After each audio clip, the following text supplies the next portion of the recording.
Hello. Welcome to this class of Persuasive Faith. I'm Rick Harvey, the teacher here in our local church. In this series of lessons, we are exploring the credibility of the Christian faith. If you find this lesson helpful, don't forget to hit the like button, and if you want to make sure you see future lessons, be sure to subscribe. If you would like a copy of the slide notes from this class, there's a link in the description below. Now, today's class.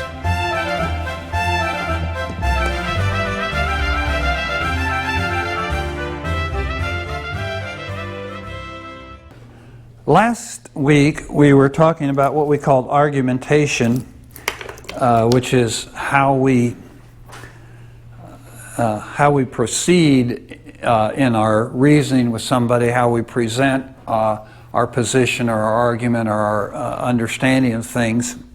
So we talked about different ways we can argue our position.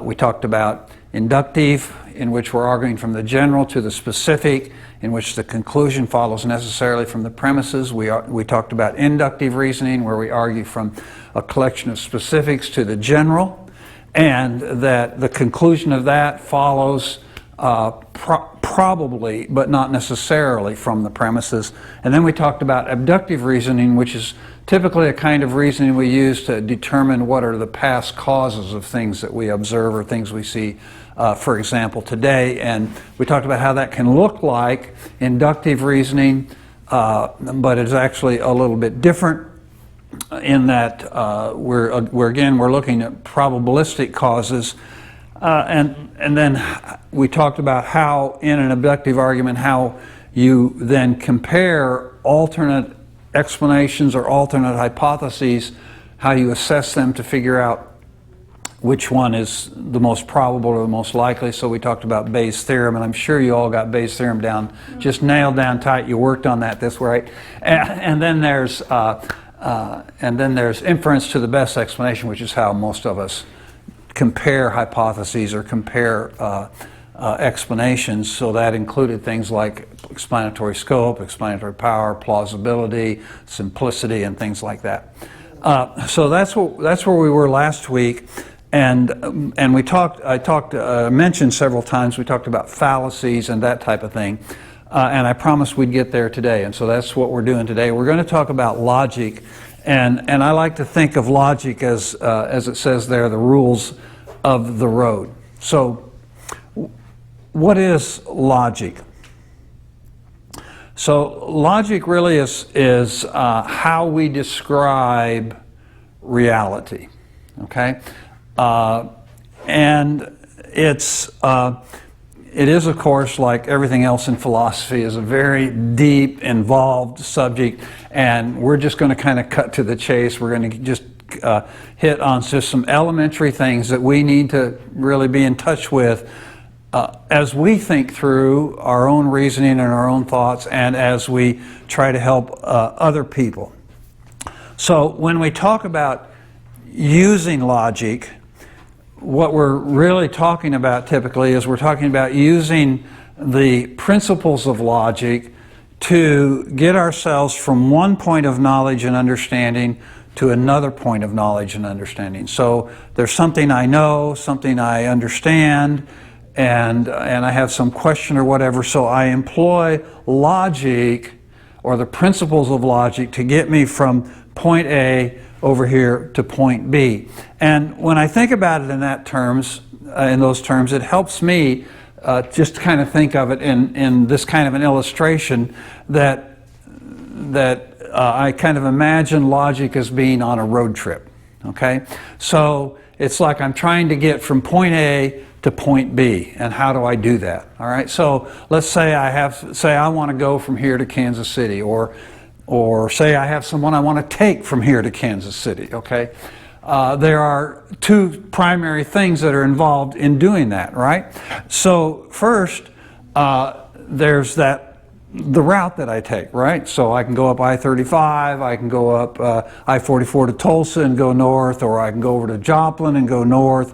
You know, there's various ways I can get to Kansas, so there are various routes I can take.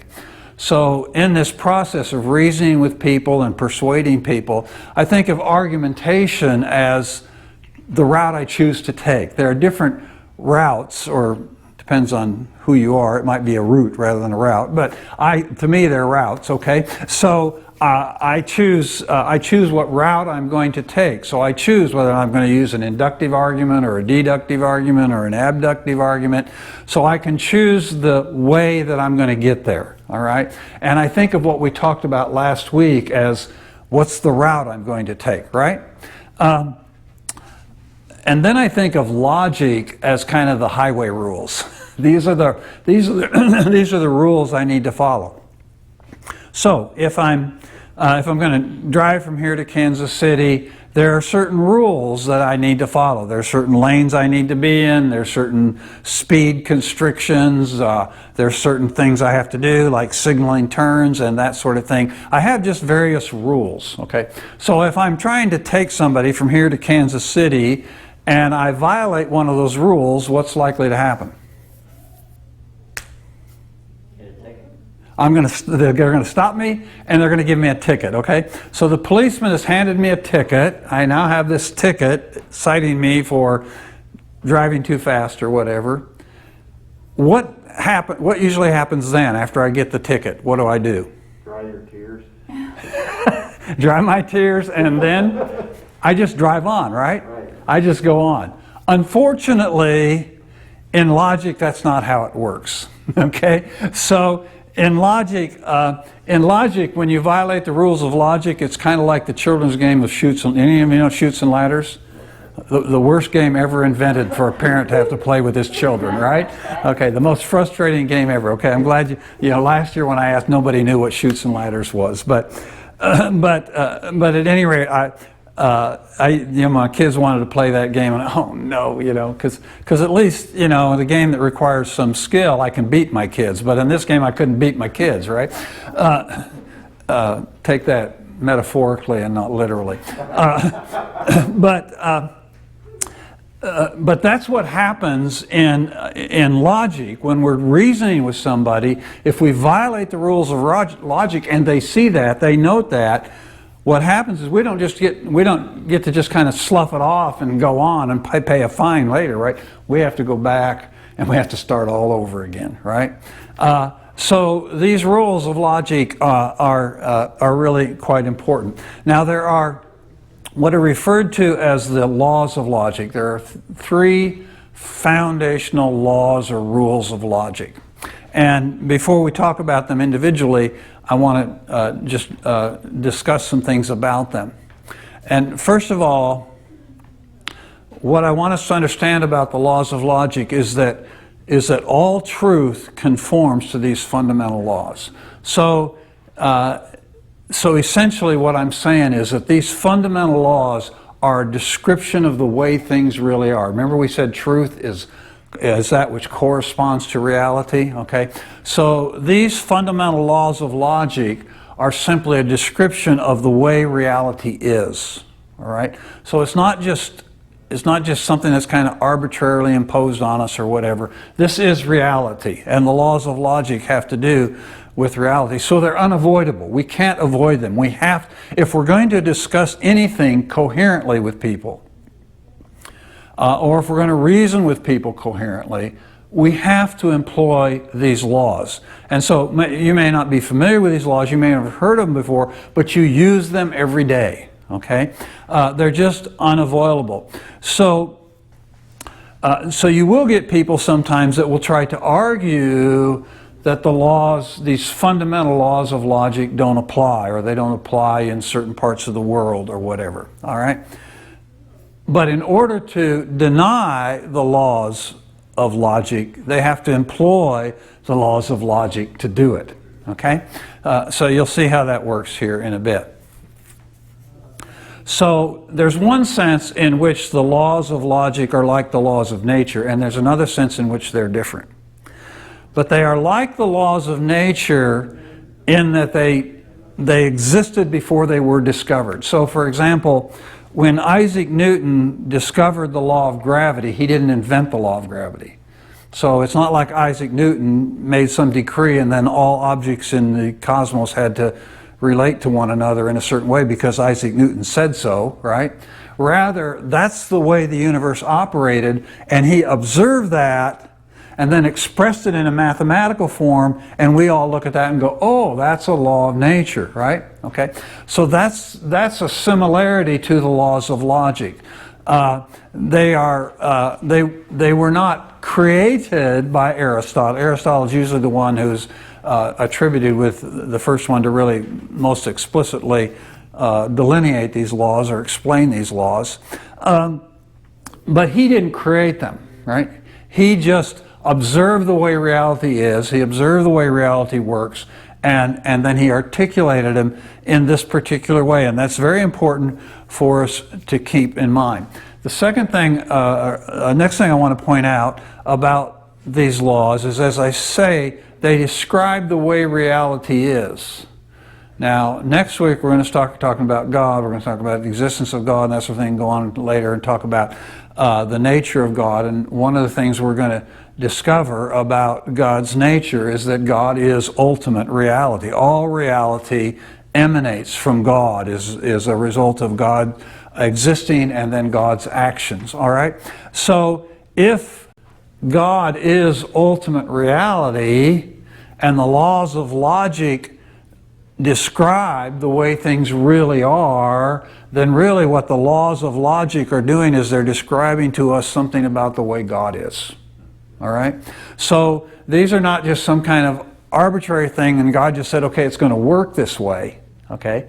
But rather, this is the way God is. So the cosmos, everything has to function this way because this is the way God is. So in this way, in this respect, the laws of logic are different than the laws of nature, because the laws of nature are external to God, right? God created the universe and then he said, this is the way the universe will operate. This is how it will function. These are the laws by which it will operate. So the laws of nature are external to God, but the laws of logic are the way God is. They are part of his nature and his being. And this will become important when we start talking about the problem of evil. But what we need to understand is God cannot contradict the laws of logic. He can't counter the laws of logic. Okay? Well, there are certain things God cannot do. We know he cannot lie, and et cetera, okay? He cannot sin. There are certain things God cannot do. And one of the things that God cannot do is he cannot be other than what he is. Otherwise, he wouldn't be God, right? And so God cannot be other than in accord with the laws of nature because they are his nature. They are part of his nature and the way he is. So there tends to be a lot of discussion with some people about this whole idea of whether or not Aristotle and logic, the kind of logic we're talking about here today, whether or not this logic is just something that we just kind of made up in the West. So whether or not Aristotle just made it up, which is, of course, what I was talking about before.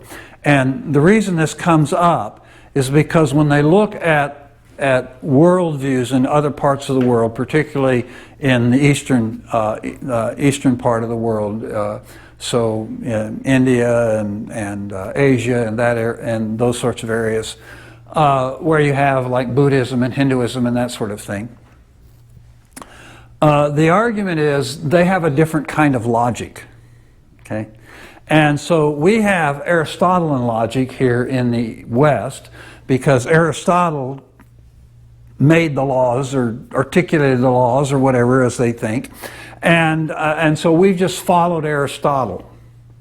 But in the East, they didn't have Aristotle, and so they have their own kind of logic. And the idea is that that Aristotle created the laws, okay, and so we have just followed them, and so there are things that don't work for us in our logic, in Western logic, that work just fine in Eastern logic. So the argument primarily one of the areas, primary areas where this becomes a factor is in this question of contradictions, or the law of non-contradictions, which we'll talk about here shortly. But the idea is that in Eastern logic you can have mutually contradictory realities.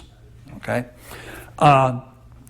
And so you get this kind of Eastern logic, Western logic idea. But as we saw, Aristotle just observed the laws. He didn't create the laws, right? He discovered them. He didn't create them. As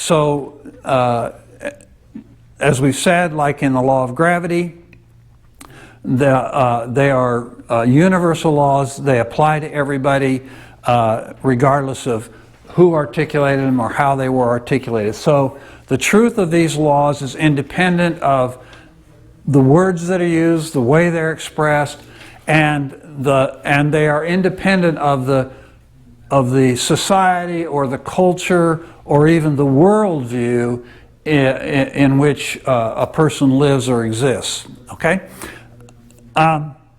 So, for example, as I said, this law of non-contradiction comes up.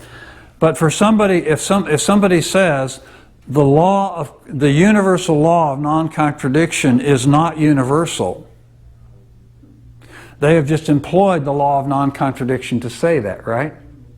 They have just countered the law of non-contradiction. All right? So it's an incoherent concept. Now, it is true that in certain philosophies in the East, okay, it is true that in certain philosophies you do get these kind of contradictory concepts about reality, all right, but that's reserved only in their philosophy. When they live their everyday lives, they don't live that way, okay? So they maintain that philosophically as a position, but practically when they live their lives under the reality of the law of non-contradiction. So there are three laws that we need to keep in mind. The first one is the law of identity, sometimes referred to as LOI. The second one is the law of non-contradiction, abbreviated LNC. And there is the law of the excluded middle, abbreviated LEM. So these are the three laws, and we'll look at them individually. And remember, these describe the way things really are, all right? So it's not some kind of, I keep stressing this, but it's important for us to keep this in mind. It's not some arbitrary way we have decided we'll get along together or reason together. This is the way reality is. So let's look at the first one, the law of identity. And this is the most basic law. The other two laws are really based on this idea of the law of identity. And simply stated, it is P is identical to itself and different from other things, whatever P is. Okay, so P is just a stand-in symbol for whatever it is you're talking about. So you could be talking about Kyle's right shoe there, you could be talking about the chair, you could be talking about Layla's spirit or soul.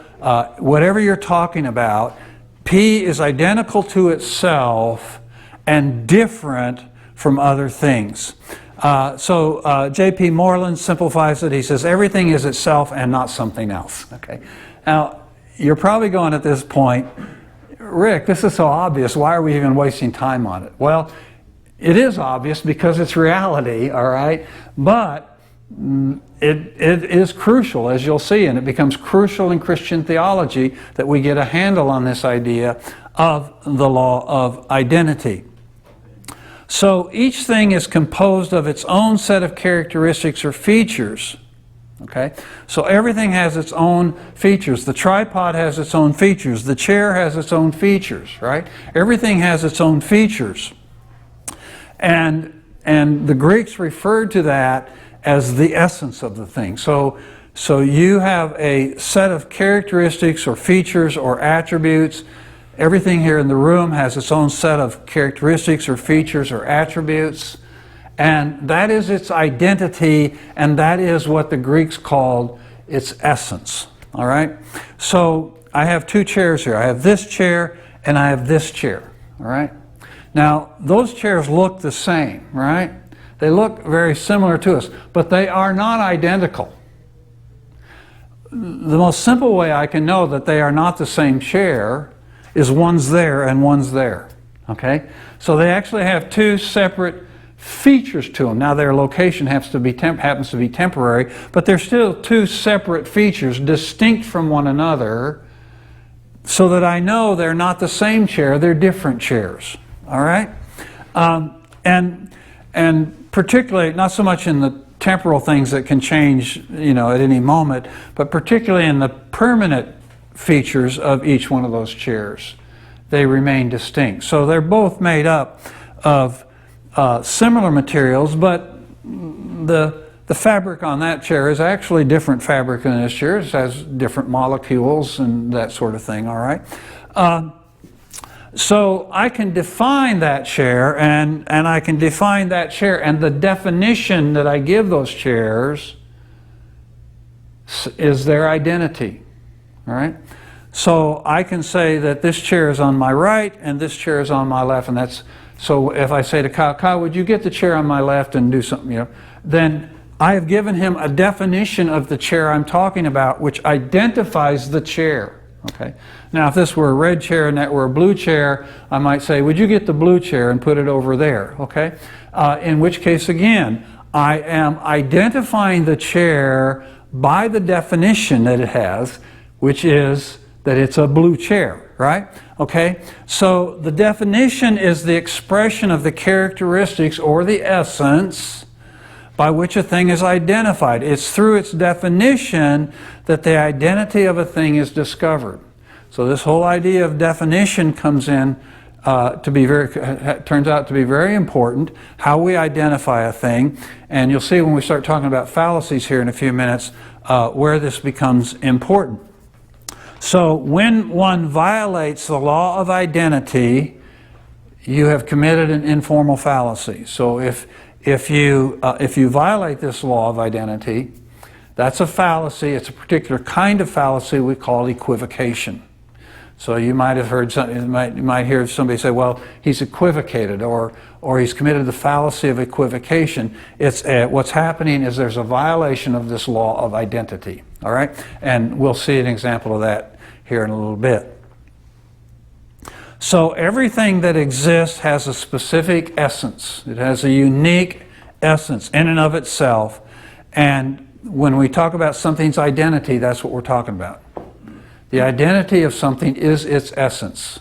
And it has, as we saw, it has a unique essence that's distinct from everything else. And this course runs completely counter to certain elements of Eastern thought, but we'll get to that when we get into worldviews.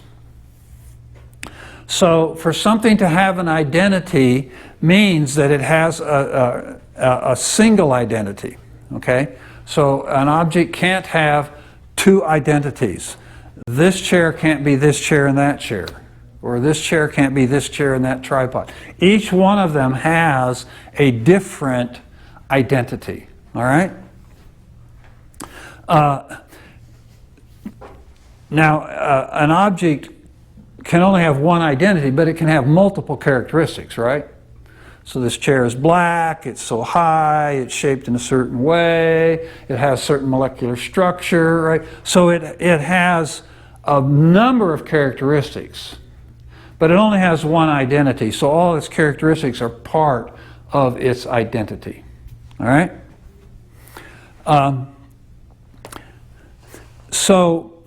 One way that's helpful to understand why this is important, I got from this website, importanceofphilosophy.com, and I like this paragraph here. It says, the concept of identity is important because it makes explicit that reality has a definite nature. There's a definite nature to reality.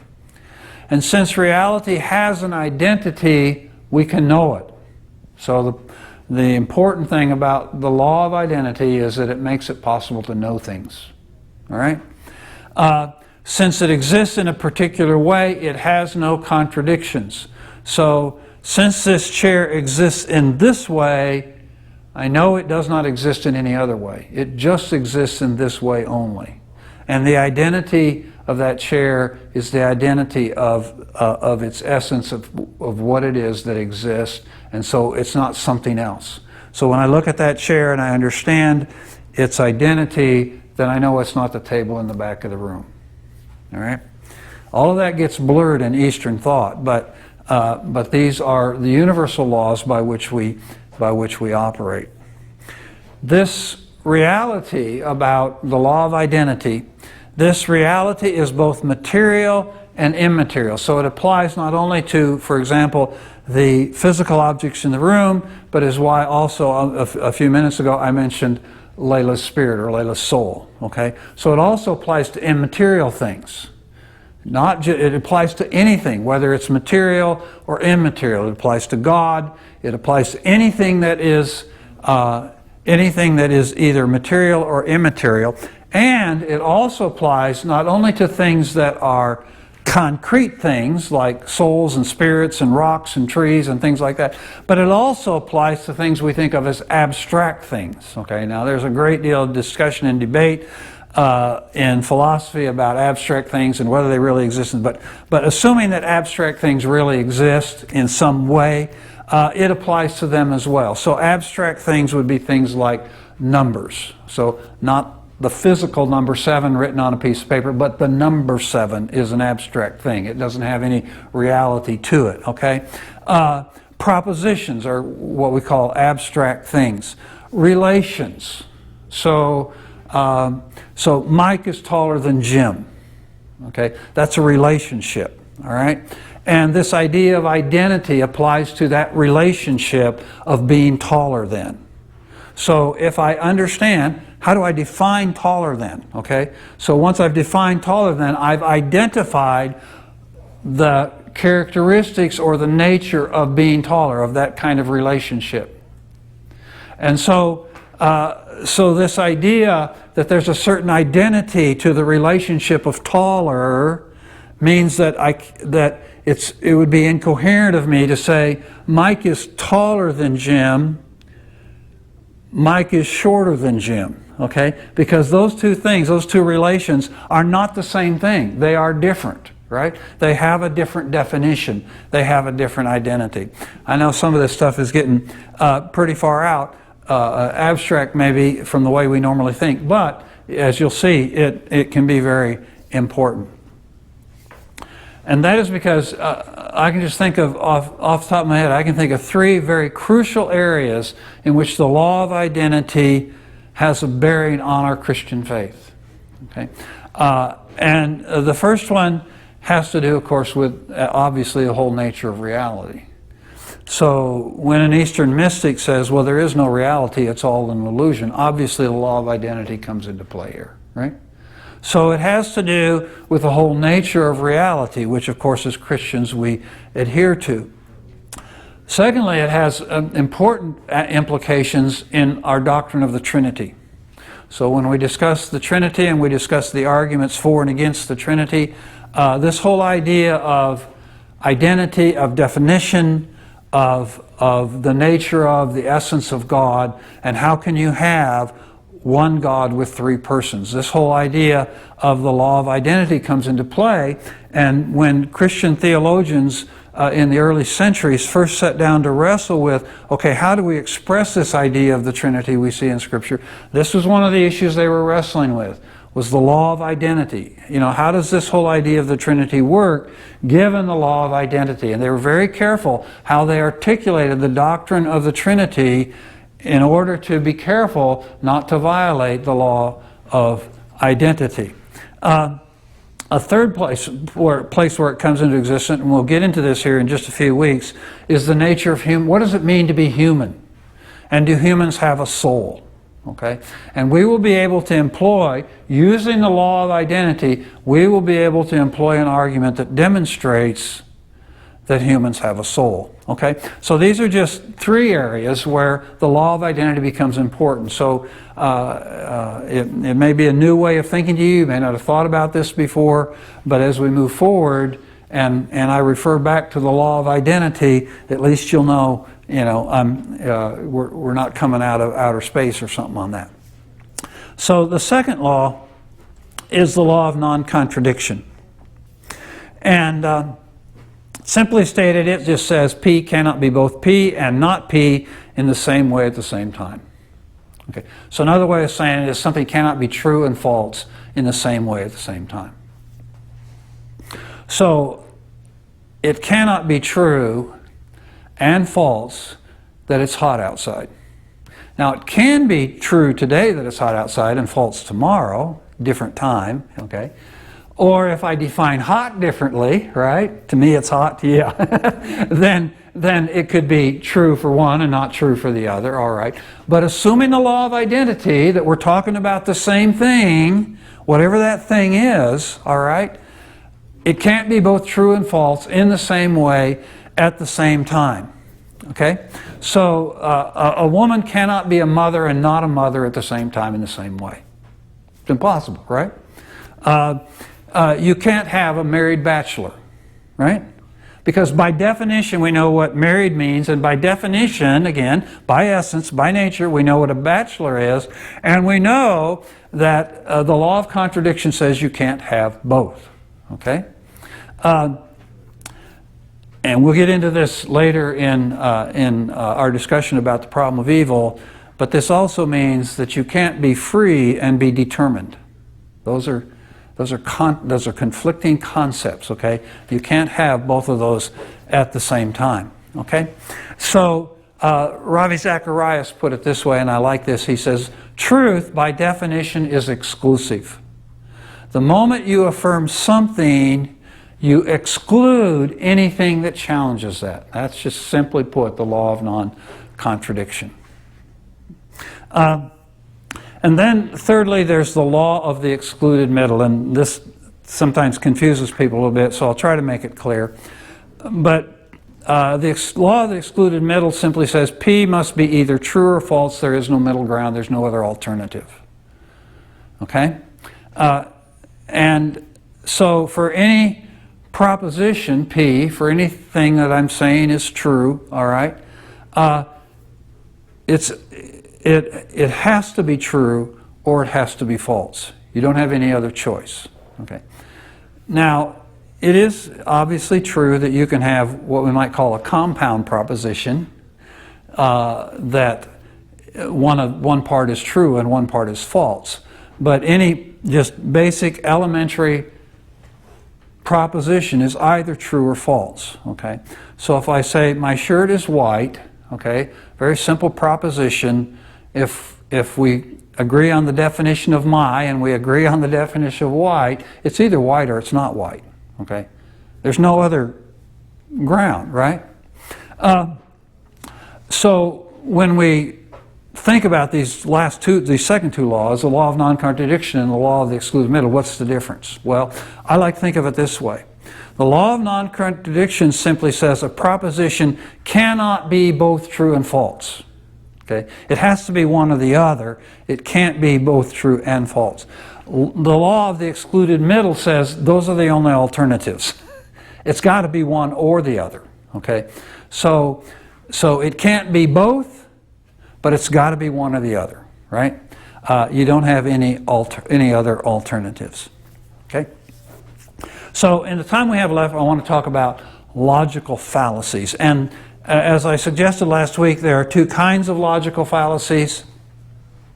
The first kind are formal fallacies, and as the name suggests, they have to do with the form of your argument, right? Or the structure of the argument. And we looked at one last week, the fallacy of affirming the consequent. And the problem with that argument being structured that way is the form. The structure of the argument was wrong, okay? Another one would be a non sequitur. What's a non sequitur? What does that mean? Poker says it means does not follow. Okay, does not follow. It's Latin for does not follow, okay? Non, negative, sequur, sequence, or follow, okay? So if you have an argument in which the conclusion does not follow, all right, that is a non sequitur, all right?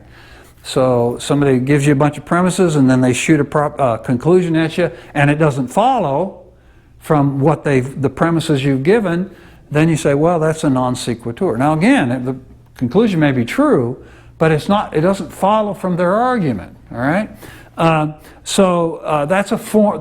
what we call a formal fallacy. It's a fallacy. It's a fallacy in the structure of the argument. Then we have what are called informal fallacies, and some of these are kind of ambiguous because they could fall into the formal category, but generally they're classified as informal fallacies, and they're focused more on the content of the argument. So there are a number of these. Many of these you're familiar with. So in just the time we have left, however much time we have left, I'm just going to look at just a number of these. We're going to talk about them, okay? In the hopes that you will think about, okay, do I ever use a fallacy like this? And I have to admit, as I look down through that list, I go, yeah, I'm afraid I'm guilty, But others also make these mistakes. And so we want to pick up on them in our own arguments. We want to make sure when we're talking with people we don't do this or do these things. And there are others besides these, others that are common. I've just listed some here just so we have,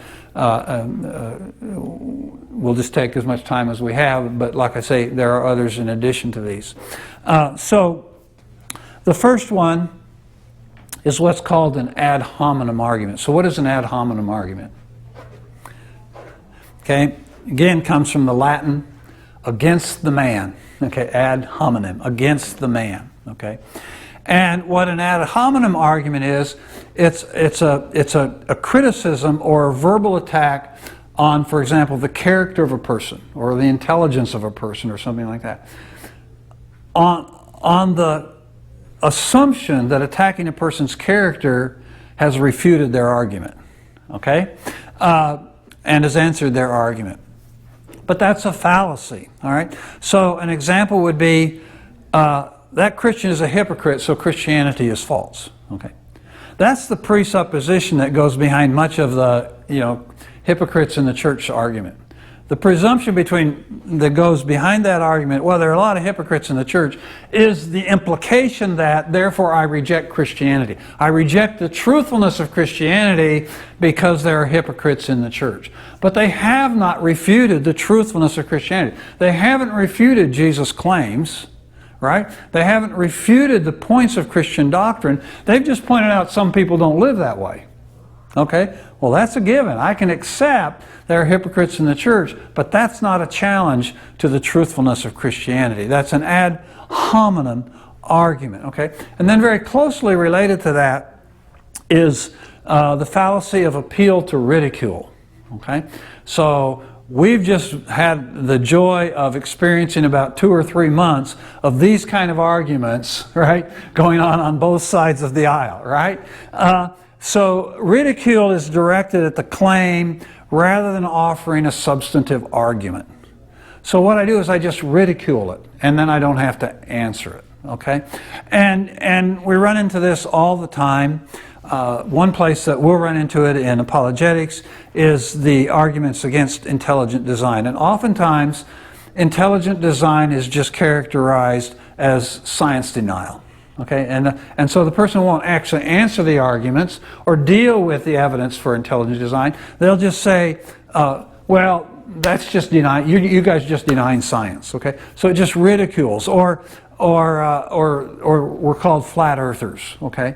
So rather than deal with the substantive arguments for intelligent design, they just try and make us look like idiots or fools, okay? So it's kind of like the ad hominem argument, all right? So it just try to reduces the other person's argument to silliness. So that's one fallacy. Another one is called begging the question, or sometimes it's called circular reasoning. Now this particular argument is one of those that really kind of falls over into the formal category, but it's usually classified as an informal fallacy. And this is one in which the premises, one of the premises at least, assumes the conclusion. So you've got premises and then a conclusion, and in begging the question or circular reasoning, one of the premises is assuming the conclusion before you get to the conclusion, right? So, an example, and I've heard this used by Christians. An example would be, I know that God exists because the Bible says so, and God wrote the Bible. Okay? Well, now, this particular argument is stated with the conclusion first and then the premises. Okay, that's not a problem. But the premises are, the Bible says God exists, and God wrote the Bible. Those are the premises. And the conclusion is, God exists. All right? And the problem with this argument is that one of the premises, God wrote the Bible, assumes the conclusion that God exists. It is therefore a circular argument. If you use this on somebody, they're not going to be persuaded. They're going to go, hey, wait, you're assuming what you're trying to prove, right? So begging the question or circular argument, you run into this all the time. We make that mistakes, but also non-Christians and skeptics also do too. And then there's the problem with the burden of proof. There's a burden of proof fallacy. And what happens is that the burden of proof gets shifted to the wrong party. Okay? So the question is, who legitimately bears the burden of proof? When there's a discussion going on, a debate or an argument going on between people, and they're making conflicting claims and counterclaims and that sort of thing, who bears the burden of proof? Okay? Pardon? The claimant, the person making the claim. Okay, the person making the claim. So in a court of law, right, in the state versus so-and-so, who bears the burden of proof? The state, because they're trying to prove the person is guilty, right? Okay? So whenever I make a claim or an assertion, I bear the burden of proof. Okay? But what oftentimes happens in the burden of proof fallacy is the person who ought to be bearing the proof tries to shift it to the other party. Okay? So an example of that would be, and I've seen this done time and again, God does not exist because you can't prove to me that He does. Okay? So what's happening here is the atheist is making a claim. He's making an assertion. If he makes the claim, if he makes the assertion, he has the burden of proof, not me. Okay? And I can just stand there all day long and not say anything, and he has the burden of proof. Now, as soon as I make a claim that God does exist, then what? Then the burden of proof is on me, right? Okay? But, so one of the things we can do when we're talking with somebody who does this to us is just don't make the claim. Don't make the claim that God exists, just ask him to prove that God doesn't. Okay? Now, as we'll see here in another example, typically he's got a way he tries to squirm out of that, all right? But we'll see how that doesn't work either. So it's the burden of proof. So if a person makes the claim, they have the burden of proof. As long as you're not making a claim, you don't have a burden of proof. So as long as you're not making a claim, you can press the other person to prove their claim. Okay? So another example would be a category mistake. All right? So this is frequently, mixing apples and oranges type of thing, right?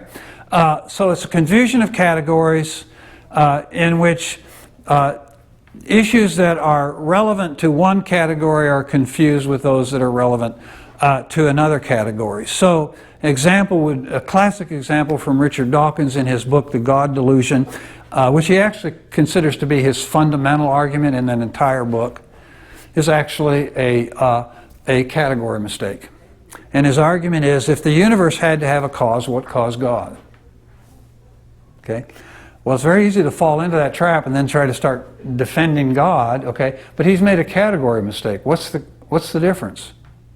God's not the universe. God is not those are two entirely different categories. The universe is something which is material and came into existence, but the theistic definition of God is that He is eternal. He has always existed, right? So it's two different categories.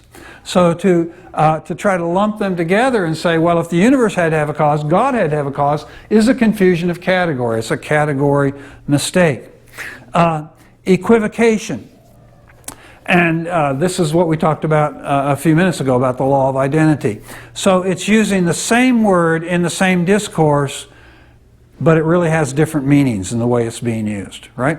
So a good example of this would be, since I have the right of free speech, it is right for me to say anything I want, right? What's wrong with that argument? Where's the fallacy there? Probably can't say anything that you want. Okay, so what does the word right mean here in the first clause? Privilege. Pardon? Privilege. Okay, it's a legitimate legal position, right? Okay, so it's a legal position. Okay, what does the word right here mean? It has to do with morality, right? Okay, and so it's confusing what's legally permissible with what's morally correct. All right, so it's a category mistake, and it creates an equivocation. The person has actually changed the meaning of the word, trying to get you to accept that it's okay for them to do this morally because it's okay for them to do it legally. Okay, but that is an equivocation of decision. So of the definition. And so we're actually talking about two different identities here, right? We're talking here again about the law of identity. This kind of right is different than this kind of right. They are not the same thing, all right? Now, it could be true that it's right for me to say anything I want, okay? But he's not established it because he's committed a fallacy. So, well, we already explained that, okay? So another one would be false analogy. And it could also be called a faulty analogy or a weak analogy, okay?